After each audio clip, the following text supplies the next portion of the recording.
Welcome back to our channel everyone. आज हम देखने वाले हैं protection of children from sexual offences act 2012 for the upcoming Rajasthan judiciary 2024 examination which will now be held on 23 June. Video शुरू करने से पहले हम आपको एक डिस्क्लेमर देना चाहते हैं। अगर आपको पॉक्सो एक्ट बिल्कुल भी नहीं आता है then stop this video right here, क्योंकि हम लोग आपको स्क्रैच से पॉक्सो एक्ट नहीं बताने वाले हैं। This video is from point of view of exam that is RJS 2024 और इसे यूपी जुडिशरी के हिसाब से भी बनाया गया है। इस पूरी वीडियो और इस पूरी PDF का सिर्फ एक ही फोकस रहने वाला है कि कैसे आप लोग अपने एग्जाम में पॉक्सो एक्ट के मैक्सिमम क्वेश्चंस को सही से अटेम्प्ट कर पाए। तो इसलिए अगर आपको पॉक्सो बिल्कुल भी नहीं आता है और आप इस वीडियो को अच्छे से देख लेते हैं तो आप आराम से सारे क्वेश्चंस पॉक्सो एक्ट के सही से कर पाएंगे। और याद रहे, अगर आपको पॉक्सो बिल्कुल भी नहीं आता है और आप तब भी ये वीडियो देख लेते हैं तो भी आपको बहुत कुछ समझ में आ जाएगा। लास्टली, ये वीडियो देखने के बाद अगर आपको ये PDF अच्छी लगती है तो आप इसे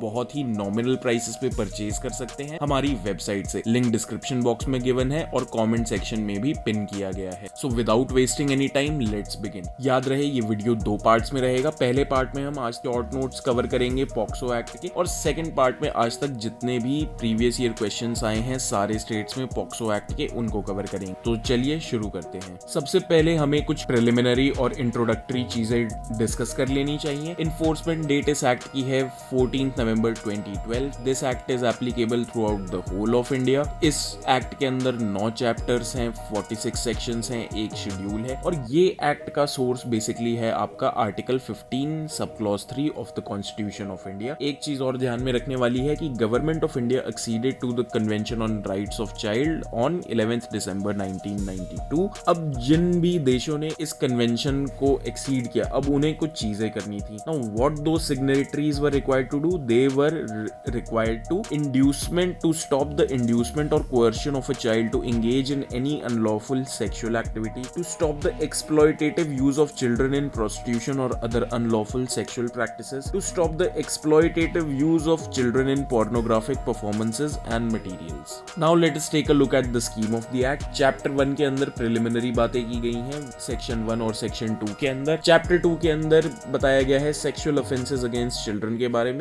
It stretches from Section 3 to Section 12। इसके अंदर 5 पार्ट्स है। पहला पार्ट है पार्ट A, जिसके अंदर बात की गई है पेनिट्रेटिव सेक्सुअल असॉल्ट और उसकी पनिशमेंट की, Section 3 और Section 4 के अंदर। पार्ट B के अंदर एग्रेवेटेड पेनिट्रेटिव सेक्सुअल असॉल्ट की बात की गई है Section 5 और Section 6 के अंदर।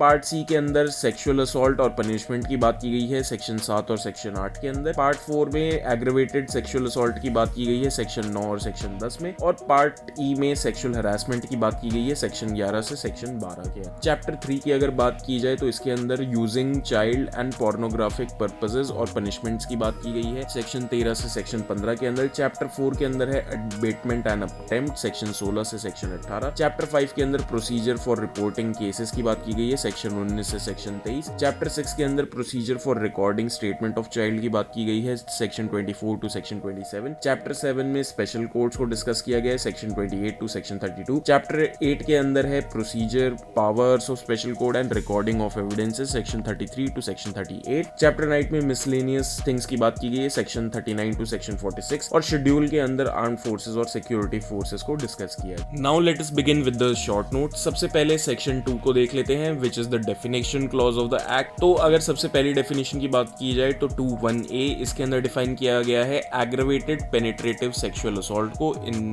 कहां पे दिया गया है Section 5 के अंदर। Section 2(1)(b) के अंदर एग्रेवेटेड सेक्सुअल असॉल्ट को डिफाइन किया गया है कहां पे Section 9 के अंदर। 2(1)d के अंदर चाइल्ड की बात की गई है who is less then 18। 2(1)da के अंदर बात की गई है चाइल्ड पोर्नोग्राफी की। अब आपको याद रखना है कि ये 2019 अमेंडमेंट से ऐड किया गया था which came into effect on 16 August 2019। Child pornography होती क्या है? It is a visual depiction of sexually explicit conduct involving a child and it includes any photograph, video, digital और computer generated image indistinguishable from the actual child, and it talks about any image which is created, adapted or modified but appearing to depict a child. Section 2(1)(e) के अंदर define किया गया है domestic relationship को।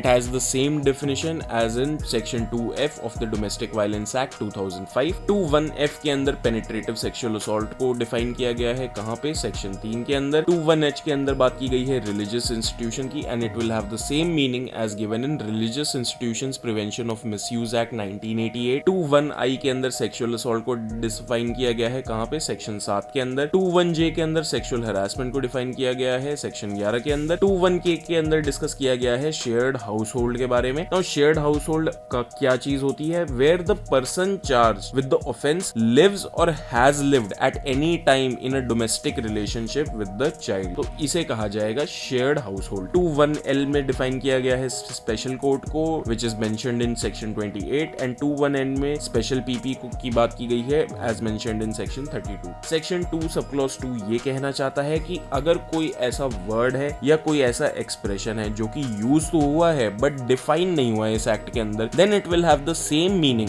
As is given in IPC 1860, CRPC 1973, juvenile justice act 2015 और IT act 2000। Now to understand this act more clearly, हमने इस act को जो भी रेलेवेंट सेक्शंस हैं और ये सारे मोस्ट इंपॉर्टेंट सेक्शंस हैं, इनको ऑफेंसेस और पनिशमेंट्स के अंदर क्लासिफाई कर दिया गया है। सबसे पहले हम आपको इस वीडियो के अंदर सेक्शन बताएंगे और उसके अंदर किस चीज के बारे में बात की गई है और उसकी पनिशमेंट क्या है, और उसके बाद उसकी हम डिटेल्स को डिस्कस करेंगे। तो इस वीडियो का अभी कुछ देर के लिए यही मोडस ऑपरेंडी रहने वाला है। तो सबसे पहले बात करते हैं सेक्शन 3 की, जिसके अंदर बात की गई है पेनिट्रेटिव सेक्सुअल असॉल्ट। अगर इसकी पनिशमेंट की बात की जाए तो it is given in section 4, और पनिशमेंट क्या है पेनिट्रेटिव सेक्सुअल असॉल्ट की, 10 years to life imprisonment and fine. 10 साल से लेकर लाइफ इम्प्रिजनमेंट एंड फाइन। अगर जो बच्चा था वो 16 साल से कम का था तो पनिशमेंट हो जाएगी थोड़ी इनहेंस, और वो कितनी हो जाएगी, 20 साल से लाइफ इम्प्रिजनमेंट एंड फाइन। और जो भी फाइन होगा it will be paid to meet the medical expenses और रिहैबिलिटेशन ऑफ द चाइल्ड। अब पेनिट्रेटिव सेक्सुअल असॉल्ट होता क्या है? If someone penetrates their penis in the vagina, mouth, urethra or anus of the child, or inserts any object or part of body not being the penis in the vagina, urethra or anus of the child, or manipulates part of the body to cause penetration in the vagina, urethra, anus or part of body of child, or applies his mouth to the penis, vagina, anus or urethra of the child, तो इसे कहा जाएगा penetrative sexual assault. इसकी punishment कहाँ है? Section 4 के अंदर कितनी है? 10 साल से लाइफ इम्प्रिजनमेंट एंड फाइन। अगर 16 साल से कम है तो 20 साल से लाइफ इम्प्रिजनमेंट एंड फाइन, और फाइन जो होगा वो मेडिकल एक्सपेंसेस और रिहैबिलिटेशन के लिए यूज किया जाएगा। Now the next section is very important, it is section 5, जिसके अंदर डिस्कस किया गया है एग्रेवेटेड पेनिट्रेटिव सेक्सुअल असॉल्ट। इसकी पनिशमेंट कहाँ दी गई है? सेक्शन 6 में इसकी पनिशमेंट दी गई है, और कितनी पनिशमेंट है? 20 years to life imprisonment and fine या फिर डेथ पेनल्टी। 2 पनिशमेंट्स हैं इसके अंदर, या तो 20 साल से लाइफ इम्प्रिजनमेंट या फिर death. This is the most severe punishment under the POCSO act. अब एग्रेवेटेड पेनिट्रेटिव सेक्सुअल असॉल्ट होगा कब? अगर ये काम किसी पुलिस ऑफिसर के द्वारा किया जाता है, या आर्म्ड या सिक्योरिटी फोर्सेस के द्वारा, या फिर पब्लिक सर्वेंट के द्वारा, या फिर अगर कोई जेल है, रिमांड होम है, प्रोटेक्शन होम है, ऑब्जर्वेशन होम है, प्लेस ऑफ कस्टडी है, हॉस्पिटल है, भले ही वो गवर्नमेंट या प्राइवेट हो, कोई एजुकेशनल इंस्टीट्यूशन है, रिलीजियस इंस्टीट्यूशन है, या फिर कोई ऐसा इंस्टीट्यूशन है जो कि चाइल्ड सर्विसेज प्रोवाइड करता है, उसके मैनेजमेंट और स्टाफ ने अगर ऐसा किया हो, अगर कोई गैंग पेनिट्रेटिव सेक्सुअल असॉल्ट होता है, यानी कि एक से ज़्यादा पर्सन अगर ऐसा असॉल्ट करें, पेनिट्रेटिव सेक्सुअल असॉल्ट, या फिर डेडली वेपन्स का यूज किया गया है, फायर या फिर हीटेड या फिर करोसिव सब्सटेंस का यूज किया गया है एग्रेवेटेड पेनिट्रेटिव सेक्सुअल असॉल्ट करने के लिए, या फिर ग्रीवियस हर्ट किया गया है, चाइल्ड को बॉडली हार्म पहुंचाया गया है, या फिर उसके सेक्सुअल ऑर्गन्स को इंजर किया गया है, या फिर एक ऐसा असॉल्ट विच फिजिकली इनकैपेसिटेट्स और makes the child mentally ill, और impairment is such that he can not even perform regular tasks, या फिर चाइल्ड को प्रेग्नेंट कर देना, उसको HIV दे देना, या लाइफ थ्रेटनिंग डिजीज दे देना, या कोई ऐसा इन्फेक्शन दे देना, या उसे मार देना, यानी कि डेथ। इन सब चीजों में भी एग्रेवेटेड फॉर्म आ जाएगी पेनिट्रेटिव सेक्सुअल असॉल्ट की। या फिर if the person takes advantage of the mental or physical disability of the child to sexually assault him, and if it is done more than once repeatedly, and specifically you have to remember if the child is less than 12 years old, अगर ये काम किसी relative ने किया है child के या फिर किसी जो कि उस चाइल्ड की फॉस्टर केयर में था उसने किया है, if any person who was in a domestic relationship with the child उसने किया है, if they were living in the same और शेयर्ड हाउस होल्ड उसने किया है, या फिर अगर कोई ऐसा पर्सन था who was in a position of trust and authority उसने ऐसा किया, अगर उसको पता था कि चाइल्ड प्रेग्नेंट है और तब भी उसने पेनिट्रेटिव सेक्सुअल असॉल्ट किया, अगर उसने पेनिट्रेटिव सेक्सुअल असॉल्ट करने के बाद उसे अटेम्प्ट टू मर्डर किया, या फिर ये काम उन्होंने किया ड्यूरिंग कम्युनल या सेक्टेरियन वायलेंस या फिर किसी नेचुरल कैलामिटी के दौरान, and this came from 2019 amendment, या फिर the person was previously convicted of the same offence और he has compelled the child to strip और परेड नेकेड इन पब्लिक, अगर ये सारे काम किए हैं पेनिट्रेटिव सेक्सुअल असॉल्ट के अंदर, तो जो पेनिट्रेटिव सेक्सुअल असॉल्ट है वो बन जाएगा एग्रीवेटेड पेनिट्रेटिव सेक्सुअल असॉल्ट, और उसकी पनिशमेंट क्या होगी, सिंपल है, 20 साल से लाइफ इम्प्रिजनमेंट एंड फाइन या फिर death. The most severe penalty again we are going to tell you in the POCSO Act. Now the next section is section 7. This talks about sexual assault. इसकी punishment दी गई है section 8 के अंदर और punishment है 3 साल से 5 साल and fine. Okay? अब sexual assault होता क्या है? If the person touches the vagina, penis, anus or breast of child or makes the child touch anyone else's vagina, penis, anus or breasts or any other physical contact without penetration. This is the key word here, that is without penetration. अगर ये सब काम किए जाएं तो this will be sexual assault and it will be punishable by 3 years to 5 years and fine. Section 9 talks about aggravated sexual assault, यानी कि sexual assault का aggravated form. उसकी punishment कितनी होगी? Section 10 में दी गई है 5 years to 7 years and fine. And अब aggravated सेक्सुअल असॉल्ट क्या होगा, इसके लिए आप ये देख लीजिए जो सेम पॉइंट सेक्शन 5 के अंदर मेंशन किए गए थे, अगर वो विदाउट पेनिट्रेशन किए जाते हैं, बिकॉज सेक्सुअल असॉल्ट जो है एग्रेवेटेड फॉर्म वो सेक्शन 7 से ही ट्रेस करना पड़ेगा हमें, सेक्शन 7 की वजह से, because that is sexual assault and this is aggravated sexual assault. तो जो सेम सेक्शन 5 के पॉइंट्स थे विदाउट पेनिट्रेशन वो बन जाएंगे aggravated sexual assault which will be punishable from 5 years to 7 years। अब सेक्शन 5 के क्या पॉइंट्स थे, वो ये सारे पॉइंट्स थे जो कि मेंशन किए गए थे एग्रेवेटेड पेनिट्रेटिव सेक्सुअल असॉल्ट के अंदर। The next important section is section 11।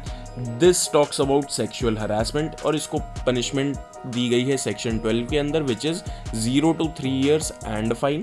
अब what is a sexual harassment? Now sexual harassment means when a person with sexual intents utters any word, makes any sound, makes any gestures or exhibits object or part of the body and makes the child exhibit his body or part of it, or shows any object or media for pornographic purposes to the child, or constantly follows, watches or contacts child, either he does it directly or through an electronic or digital means, or he threatens to use media whether real or fabricated depicting through electronic, film, digital and any other mode of involvement of child in sexual act, तो भी माना जाएगा कि sexual harassment की गई है।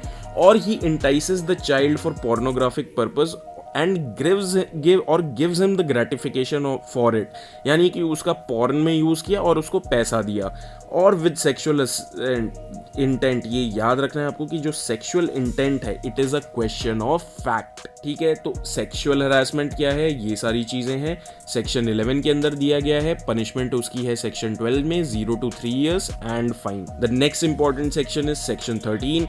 It's talks about using child for pornographic purposes, यानी use of child for pornography. इसकी पनिशमेंट दी गई है सेक्शन 14 में। अगर फर्स्ट टाइम ऑफेंस है तो मिनिमम 5 साल की सज़ा होगी, लेकिन अगर सब्सिक्वेंटली ऑफेंस फिर से किया गया तो मिनिमम 7 साल एंड फाइन की सज़ा होगी। This came from 2019 amendment. अब चाइल्ड को पॉर्न के लिए यूज़ कैसे किया जाएगा?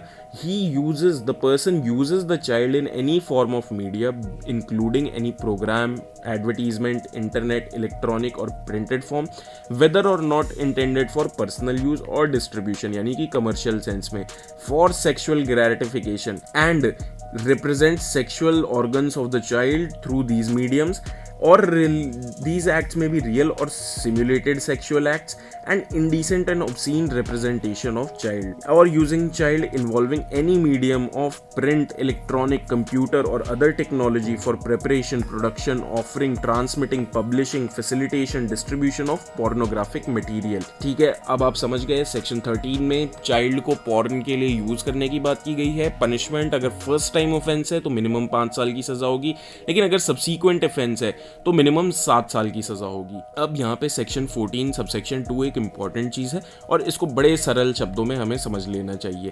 इसके अंदर सिंपल सी बात की गई है कि अगर आपने चाइल्ड को यूज किया पोर्नोग्राफिक पर्पस के लिए और कोई भी ऑफेंस किया इसमें से सेक्शन 3, सेक्शन 5, सेक्शन 7 या सेक्शन 9 का, by directly participating in such act, by direct participation अगर आपने की सेक्शन 3, 5, 7 और 9 के ऑफेंस में, तो उसकी पनिशमेंट जो होगी वो 4, 6, 8, 10 के अंदर तो होगी ही, लेकिन ये जो सेक्शन 14 सबसेक्शन 1 की पनिशमेंट है, ये वाली पनिशमेंट भी प्लस हो जाएगी इसके अंदर।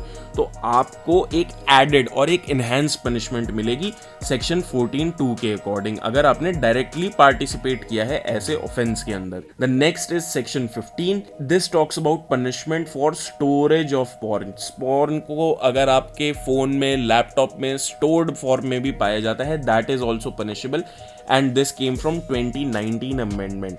अब क्या है, इसके अंदर 3 सिचुएशंस की बात की गई है।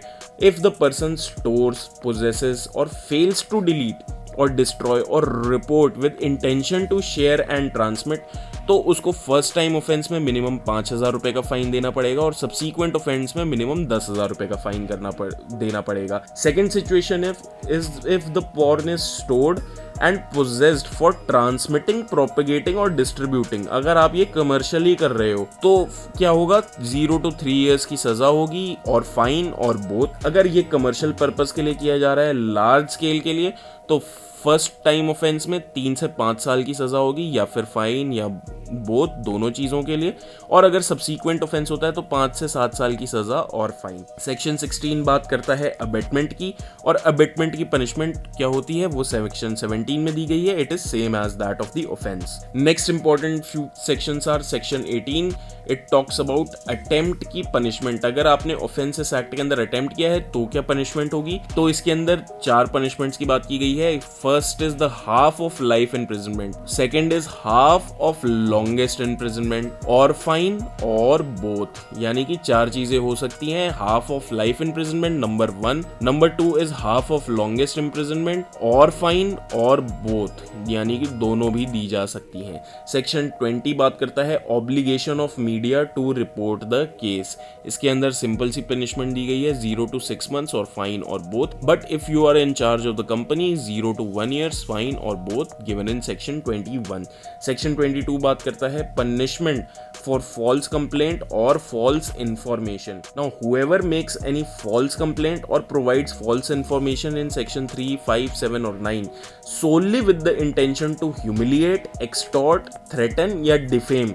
किसी को ह्यूमिलिएट, एक्सटॉर्ट, थ्रेटन या डिफेम करने के लिए अगर फॉल्स कंप्लेंट या फॉल्स इन्फॉर्मेशन दी गई है तो इसकी पनिशमेंट होगी 0 to 6 months और फाइन और बोथ। अगर फॉल्स कंप्लेंट या फॉल्स इन्फॉर्मेशन चाइल्ड देता है तो कोई पनिशमेंट नहीं है उसके लिए। अब अगर कोई ऐसा पर्सन है जो कि चाइल्ड नहीं है लेकिन वो तब भी फॉल्स कंप्लेंट या फॉल्स इन्फॉर्मेशन देता है तो उसकी पनिशमेंट होगी अप टू 1 year फाइन और बोथ। सेक्शन 23 बात करता है रिपोर्ट और comment of child disclosing identity of the child, यानी अगर किसी ने भी चाइल्ड की आइडेंटिटी डिस्क्लोज कर दी तो उनकी पनिशमेंट होगी 6 months to 1 year और फाइन और both. Now the next section is section 19। This talks about reporting of offences. अब रिपोर्ट किसको किए जाएंगे ऑफेंसेस? सबसे पहली बॉडी है स्पेशल जुवेनाइल पुलिस यूनिट, या फिर अपनी लोकल पुलिस को भी कर सकते हैं। If the child is in need of care then arrangement will be made in shelter home और हॉस्पिटल विद इन 24 hours। और जो स्पेशल जुवेनाइल पुलिस यूनिट है या लोकल पुलिस है, they will within 24 hours of the report will send a report to child welfare committee and the special court. दोनों को भेजी जाएगी रिपोर्ट, चाइल्ड वेलफेयर कमेटी को भी और स्पेशल कोर्ट को भी। सेक्शन 24 बात करता है recording of statement of child. कौन रिकॉर्ड करेगा? वुमेन पुलिस ऑफिसर करेगी, who is not below the rank of a sub inspector. जब वो स्टेटमेंट रिकॉर्ड की जाएगी तो पुलिस ऑफिसर यूनिफॉर्म में नहीं होगा, कोई भी चाइल्ड जो है उसको पुलिस स्टेशन में डिटेन नहीं किया जाएगा।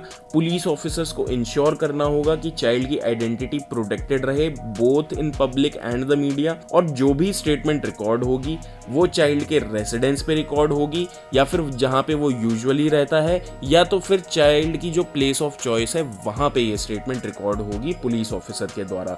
सेक्शन 25 बात करता है recording statement of child by the magistrate. अब मैजिस्ट्रेट जो है he will record the statement of the child as spoken by the child. और इसके अंदर सबसे इंपॉर्टेंट चीज ये है कि जब magistrate statement of child record करेगा, then as per section 164(1) proviso of the CRPC, presence of advocate is not applicable in this case। यानी advocate की presence नहीं होगी statement record के time, and magistrate will provide a copy to the child, parents or representatives and the copy of documents specified in section 207 CRPC and upon final report filed under section 1673 CRPC। Section 26 बात करता है additional provisions with respect to statement recorded. Now what are these additional statements? Additional provisions that the statement will be recorded in presence of parents और in the presence of a person in whom the child trusts, in the presence of a translator, interpreter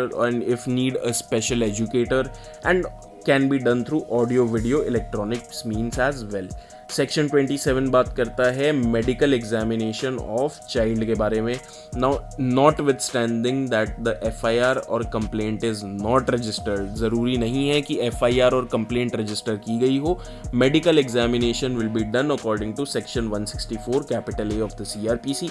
अगर victim जो है वो girl है देन medical examination will be done by a women doctor, and if there are no parents who can be present at the time of medical examination, then medical examination will be done in presence of a woman nominated by the head of the medical institution। Section 28 talks about designation of special courts, who will designate special courts, state government in consultation with the chief justice of high court, और ये जो special court होगी it will be a court of session। Section 29 बात करता है presumption as to certain offenses, there is this that the offense इसकी shall presume की presumption होगी, यानी कि mandatory presumption है। सेक्शन 30 बात करता है presumption of culpable mental state. The special court will shell presume that the accused had a culpable mental state and it must be proved beyond reasonable doubt। Section 31 talks about application of CRPC। तो CRPC सिर्फ bell की provision और bonds की provisions के respect में apply करेगी। Section 32 talks about special PP। कौन बनाएगा स्पेशल PP को? स्टेट गवर्नमेंट बनाएगी, जिनकी मिनिमम 7 years की प्रैक्टिस हो उनको। सेक्शन 33 बात करता है procedure and powers of the special court की। अब कॉग्निजेंस कैसे लेगी स्पेशल कोर्ट? ऑन कंप्लेंट और ऑन पुलिस रिपोर्ट कॉग्निजेंस ली जाएगी। स्पेशल PP जो होगा he will put questions to court and court will ask the child those questions. बीच में हियरिंग के दौरान फ्रीक्वेंट ब्रेक्स दिए जाएंगे चाइल्ड को और चाइल्ड फ्रेंडली एटमॉस्फेयर बनाने की कोशिश की जाएगी। कोई भी अग्रेसिव क्वेश्चनिंग या कैरेक्टर असैसिनेशन चाइल्ड की परमिट नहीं की जाएगी। चाइल्ड की आइडेंटिटी प्रोटेक्ट की जाएगी और पनिशमेंट के साथ कॉम्पनसेशन का ऑर्डर भी दिया जाएगा। और जो प्रोसीजर फॉलो करेगी special court it will be of court of sessions trial. Section 34 बात करता है procedure when offence is by child and determination of age. अब ऑफेंस चाइल्ड ने किया है या कैसे किया गया है तो वो होगा जुवेनाइल जस्टिस एक्ट 2015 के अंडर, और जो एज की डिटर्मिनेशन है वो स्पेशल कोर्ट करेगी। सेक्शन 35 बात करता है period of recording evidence of child and disposal of cases. अब चाइल्ड का जो एविडेंस है वो रिकॉर्ड किया जाएगा within 30 days of special court taking cognizance. और एविडेंस कौन रिकॉर्ड करेगा? स्पेशल कोर्ट रिकॉर्ड करेगी। और स्पेशल कोर्ट को ट्रायल भी कंप्लीट करना होगा within 1 year of taking cognizance.